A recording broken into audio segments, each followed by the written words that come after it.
Il-katakezi u riflessjoni tagħna llum sejrin nirriflettu fuq silta mill-Evanġelu skont San Mattew meħuda minn kapitlu 16 minn vrus 13 sa 20. Hija l-istqarrija tal-fidi minn Pietru u l-primat tiegħu. Ħanaqrawha flimkien u mbagħad nagħmlu ftit riflessjoni dwarha. Ara mill-Evanġelu skont San Mattew. Meta wasal fl-inħawi ta' Ċesarija ta' Filippu, Ġesu staqsa lid-dixxipli tiegħu qalilhom: min jgħidu n-nies li hu bin il-bniedem? Huma weġbuh, xi wħud Ġwan il-Battista, oħrajn Elija, oħrajn Ġeremija jew wieħed mill-profeti. Imma intom min tgħidu li jien? Staqsihom. U qabel x'mun Pietru qallu: inti l-Messija bin-nar il-ħaj.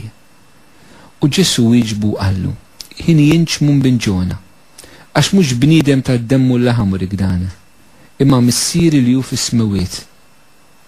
U jien ngħidlek, inti Pietru, fuq din il-blata jiena nibni l-Knisja tiegħi, u s-setat tal-infern ma jelbuhiex. Jiena nagħtik l-infietaħ tas-saltna tas-smawiet, u kull ma torbot fuq l-art ikun marbut fis-smawiet, u kull ma tħol fuq l-art ikun maħlul fis-smawiet. Imbagħad lid-dixxipli tiegħu wissihom biex ma jitkellmu ma' ħadd fuq li huwa l-Messija. Il-kelma tal-mulej, it-tifħir lilek Kristu. Din is-silta tal-Evanġelu eżistija li żgur aħna familjari magħha, mhux darba u tnejn smajnija jew anke forsi aħna stess riflettejna fuqha. Hekk nixtieq noħodha bħala spunt ta' riflessjoni anke fid-dawl ta' dak li aħna qegħdin ngħixu llum il-ġurnata, nispjega ruħi minn hawn ftit ieħor. U l-ewwel ħaġa interessanti il-kuntest li fih Ġesu iqajjem din il-mistoqsija lill-apostli dwaru. Il-post fejn Ġesu jistaqsihom huwa Ċesarija ta' Filippu. Huwa post li huwa in-naħa ta' fuq tal-Palestina, però huwa post li fih kien jirrenja ħafna il-paganiżmu. Kien hemm anke kultu qima lejn diversi allat fosthom l-Allapan. U allura interessanti, f'kuntest li ma tantx jippresta lilu nnifsu għall-fidi, f'kuntest fejn il-fidi mhix xi ħaġa li qed tiddomina, Ġesu ipoġġi mistoqsija partikolari dwaru. Interessanti, Ġesu ma jpoġġix mistoqsija dwar imma n-nies ta' hawnhekk din inħawi illi ma tantx jemmnu. Fiex jemmnu n-nies ta' hawnhekk? Le, il-mistoqsija li l-mulej jagħmel lill-apostli hija propju fuq. U nixtieq din il-kelma tina nufti di riflessjoni fil-ċirkustanzi kulturali li aħna qegħdin ngħixu fihom. B'xi mod l-ambjent li aħna qegħdin ngħixu fih illum il-ġurnata huwa wkoll Ċesarija ta' Filippu. Aħna ngħixu f'ċirkustanza f'kultura f'Malta u f'Malta li fl-Ewropa fejn il-kultura mhijiex aktar dik nisranija. Anke f'Malta kulturalment maħniex aktar insara. Interessanti li f'dan is-sens, f'dan id-dawl, f'dan l-ambjent, il-mulej ipoġġilna mistoqsija mhux tant imma fiex qed jemmnu n-nies illum, m'għadhomx jemmnu fija, imma fiex qed jemmnu, x'inhu twemmin tagħhom. Le, Ġesu jipprovoka propju il-mistoqsija dwaru huwa stess anke f'ambjent fejn ħanidu hekk huwa ostili għalih u għall-messaġġ tiegħu. U interessanti eżisti għaliex din għandha tkun anke l-istess attitudni tagħna quddiem il-kultura li aħna qegħdin ngħixu fiha. Li aħna wkoll ma niddejqux inqajmu l-mistoqsija Kristu. Li aħna ma niddejqux fil-qlub tan-nies inqajmu l-mistoqsija minnu Ġesu. Li aħna wkoll ma niddejqux f'ċirkustanzi qegħdin ngħixu fihom nitkellmu dwar il-messaġġ tal-Evanġelu. Li aħna ma niddejqux impoġġu din l-isfida, iċ-challenge quddiem il-bniedem tal-lum ukoll kif Kristu għamel fl-ambjent tiegħu dwar il-persuna tiegħu. U importanti ħafna nagħmlu din enfasi eżistijej. Ġesu jistaqsihom dwar persuntu, min jgħidu n-nies li jien. Ġesu ma jistaqsihomx imma x'qed jaħsbu n-nies fuq it-tagħlim tiegħi. Ma jistaqsihomx x'qed jgħidu n-nies fuq il-mirakli li qed nagħmel. Ma jistaqsihomx x'qed jgħidu fuq is-sinjali inġili qed nagħti. Imma jistaqsihom propju dwar il-persuna tiegħu. Min jgħidu li huwa. Eżisti, aħna rrid ikollna din il-qawwa, dan il-kuraġġ li jiġi mill-qawwa tal-Ispirtu Santu li nqajmu l-mistoqsija dwar minnu Ġesu fi żminijietna wkoll.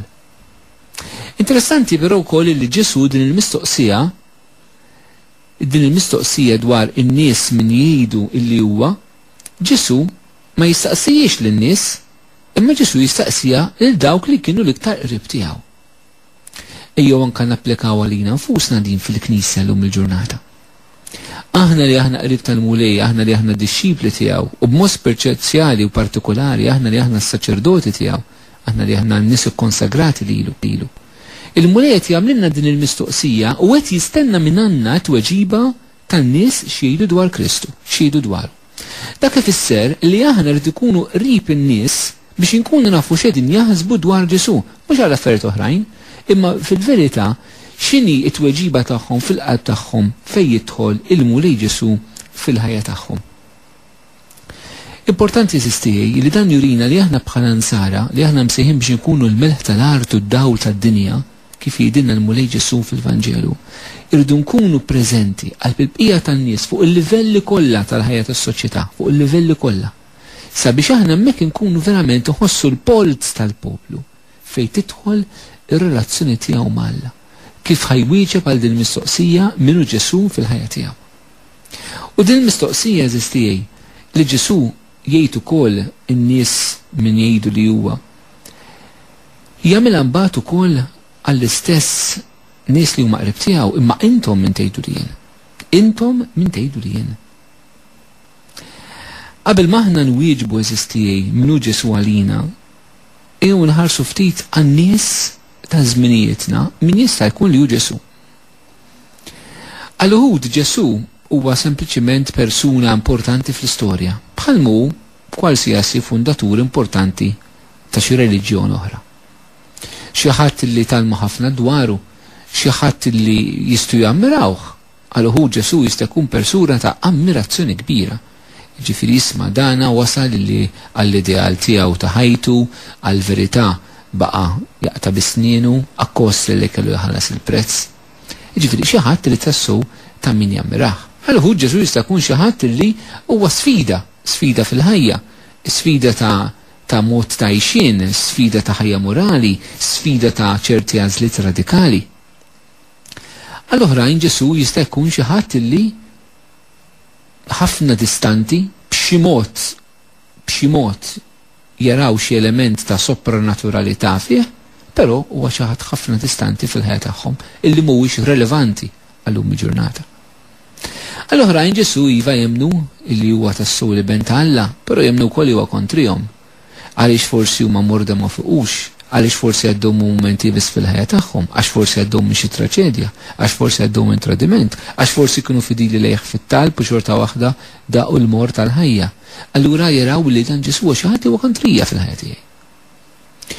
Għall-oħrajn iva l-mulej Ġesu u tassew il-mulej għamlu esperjenza ħajja tiegħu, daquh, jafu min huwa u tassew qegħdin jimxu warajh. Allura ir-risposta dwar minnu Ġesu tista' tvarja b'tant angoli, b'tant dawl, b'tant dellijiet u b'tant dlamijiet ukoll. Però meta niġu eżistijaj għal din il-mistoqsija li l-mulej qed jagħmel lilna, aħna li mixjin warajh. Aħna min ngħidu tassew li hu Ġesu. Din il-mistoqsija eżistijaj aħna mhux biss iridu nagħtuha lill-Kristu li jistaqsija lilna, però mistoqsija illi d-dinja qed tagħmilha lilna llum il-ġurnata. Hija mistoqsija li d-dinja tagħmel lilna l-insara tal-lum ukoll. Ejdunna intom min tgħidu li hu dan Ġesu li intom temnu fih. U importanti ħafna eżistiji se tkun it-tweġiba tagħna. It-tweġiba tagħna tista' tkun jew waħda storika. Jiġifieri ngħidu fatti storiċi dwar Kristu. Inkunu qed ngħidu ħafna però mhux biżejjed. Għaliex nistgħu ngħidu ħafna fatti storiċi dwar tant persuni li jgħixu fl-istorja fir-razza umana. Nistgħu nagħtu tweġiba tagħna li hija sempliċement tweġiba kulturali, jiġifieri dak li aħna bħala kultura konna tallimna meta konna żgħar, dak li b'mod popolari nafu dwar il-mulej Ġesu u nagħtu tweġiba kulturali. Però dawn iż-żewġ tweġibiet eżistijaj, tweġiba li ħirġa mill-istorja biss, ħirġa mill-kultura biss, mhux qed ngħid li m'għandhomx il-validità tagħhom, meta huma daw it-tnejn biss. Eżisti jista' jkun li tweġiba tagħna ma tkunx aktar tweġiba rilevanti għas-soċjetà għall-bniedem tal-lum li aħna ntaqgħu miegħu. Biex tkun tweġiba rilevanti għall-bniedem tal-lum, trid tkun tassew it-tweġiba tagħna ta' minnu Ġesu ħirġa mhux biss mit-talim li aħna ħadna, mhux ħirġa biss mill-kelma tagħna. Imma ħirġa wkoll, allura mhux qed ngħid niskludu dawk li semmejt, imma ħirġa wkoll mill-esperjenza tagħna personali tal-mulej Ġesu. Illum il-ġurnata eżistijaj għandna bżonn nagħmlu din il-qabża kbira minn tweġibiet storiċi u kulturali għall-esperjenza personali tal-fidi jekk irridu li tweġiba tagħna tkun waħda kredibbli u relevanti għall bniedem tal-lum.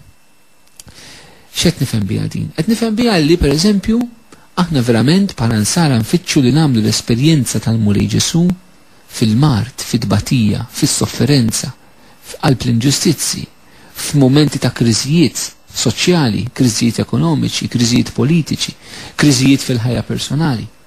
Li nagħmlu esperjenza tiegħu f'dawn is-sitwazzjonijiet li jolqtu mhux biss lilna, imma jolqtu l